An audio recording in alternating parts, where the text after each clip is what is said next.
said twice in the locker room, and I said, even said, I think, to Kathleen, that I have no idea how we're going to play tonight.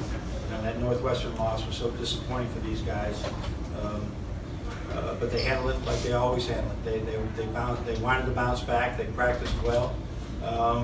We had this late game Sunday. Have to wait all day. It was like the longest day of. To me, it seemed like forever when you've been through a whole season. And then they went out and they were just absolutely excellent from the beginning to the end. So really proud of these two, Sean, Andrew, Mark Dinello's 5 seniors that have come to some pretty tough places. And got some great road wins. This was a really good one to beat them by the score we did, and get that 3rd one and get that 10th win in the league. Questions for our players, please. Just go ahead, guys. Zach, talk about the start of the game. What were you expecting, and what happened when you guys came out shooting so well? Yeah, Coach B touched on it already. We just had a bounce back mentality, and we really wanted to come out and have a great start, and we did that, especially on the defensive end. We were shooting lights out, and Derrick had a great game, being able to find everyone, and he shot the ball well too. Did you guys know that your game, your matchup, whatever, for Thursday was already set before the game started today? Yeah, pretty much. As much as we don't say it, I saw it on Twitter. I actually saw it on your Twitter feed, to be honest. I don't think John wants to hear that. You're following him? Yeah. Are you following me? Yeah. Okay. Derrick, if you can kind of touch on what John said about the length of the day, just waiting to get out of your last game of the year and making it to. Yeah, it's just it's just kind of a testament to just how bad we want to get out and play, and some possessions in the last game that we thought we could do better.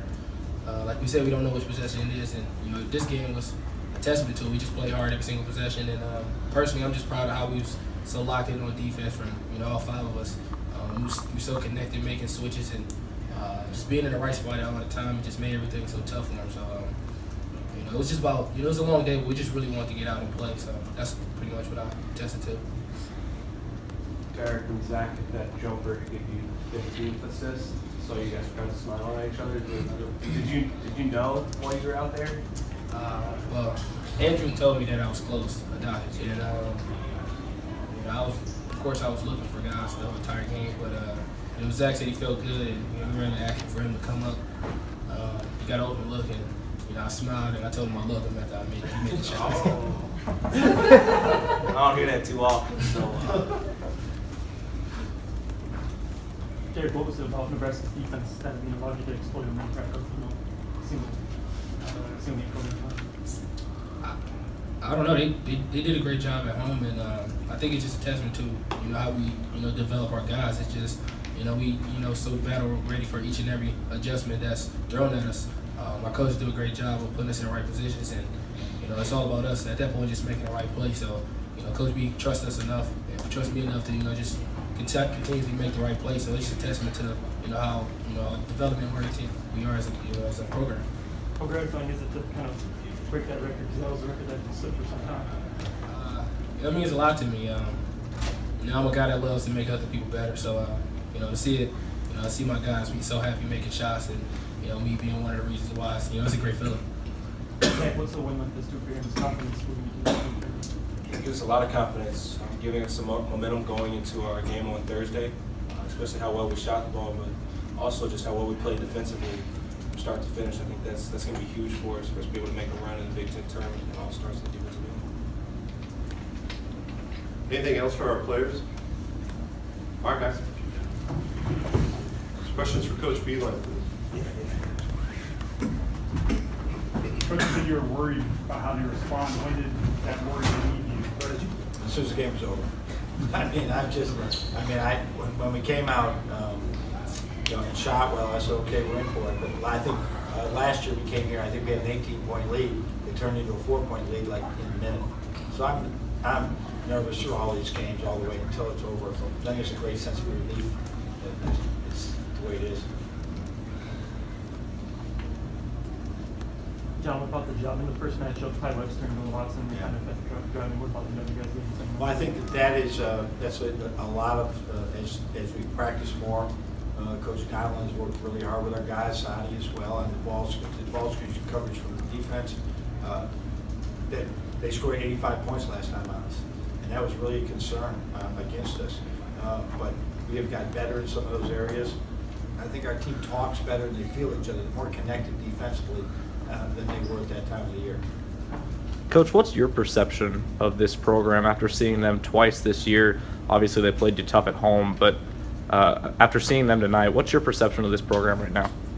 I think Nebraska here, this is in being in the Big Ten with Nebraska right now, it's just a matter of time right now that they're going to have these. I think there's some programs in the Big Ten, it's going to be secular, and you're just not going to be the Kentucky, Duke, that you're just going to roll in.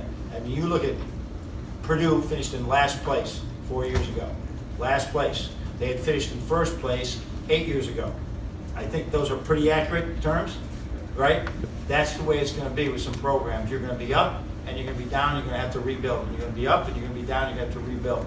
And that's the way it is. There's very few teams. There's Wisconsin, right? There's Michigan State has been able to do it. And that's about the only one right now that hasn't had some type of cycle that they went through where all of a sudden they're not in the NCAA tournament or they're not in the top half, but then they'll cycle back through. Everybody's just got to be patient, keep working at it, and it'll end up being good. They got everything they need here, including a great coach. John, you've obviously had a point guard who won National Player of the Year, but Derrick's control of the offense right now, how would you describe He it? is reminding, I blew up a play today because I called something in the first half, and he had already called something different, and half guys were listening to the coach and half were listening to him. But that's a good problem to have right now. If that was Trey Burke-like out there, the way he just controlled the tempo, it reminded me of a couple of games at Illinois when we won the championship. No, that was the next year. When we won the championship, we're just giving them the ball and say, okay, shorten the game, but make sure we get a good shot at the end. How much is he calling himself right now? How much other stuff is he calling? I think you know what he's doing right now, which is really good. He's coming over to me and telling us what he wants to run. So that is really good. I mean, if we were huddling up, I think I'd send somebody in for a couple plays every now and then. If it's football, he'd probably call half of them. I'd let him call a lot of it. But right now, he gets it. And we change almost every game because everybody plays it differently. How do you get PJ Wilson going? I mean, I don't worry about getting guys going. We scored 95 points. We scored 90. I'm not worried about getting him going. He's just got to go rebound. What he did see was that he had very few less than 3 or 4 rebound games in the first 22 games. I think I said this the other day. Then he's been all 1 or 2 rebounds. So he's just got to go in there and get things going. But his time will come as he continues to develop in different ways. But he made big shots for us today, and then defensively, he's a work in progress that can really become an outstanding defender. 7 different players made 3-pointers. That's walking the ball in the right spot or one time. No, we shoot the ball pretty well. If you look at it, we have in the league we had I think 7 or 6 that have made 23s this year. So that's part of the plan. Now we had Jordan Morgan, Mitch McGarry, John Horford. They didn't make many threes. We still won. You can do it. But when you have a 5-man that can make threes, it really spreads people out. So that's sort of the plan, and we try to recruit guys that can shoot. We also try the guys that aren't great shooters, help them become better shooters. And that's a big plan to make what we do work. You said, I think it's 2 weeks ago, you still don't know if you have a guy who can just get the ball, get a basket. Mm-hmm. I mean, a night It looked like it tonight. Didn't it? a night like tonight, Yep. do you? Over the last, I don't know when the point was where all of a sudden he's just began doing this. And I think it was part of us relying probably on plays and things like that. And then when people started switching ball screens, and when they're switching, it's not as much of action now as you got to get the right matchup and attack one-on-one. And as we began to practice it, Minnesota was the first, but we began to practice it over these last couple of weeks. He's really appreciate. I think that the coach staff has our faith in him. He's going to pick the right thing and find the right way to attack. Thank you, Coach. All right, thanks everybody.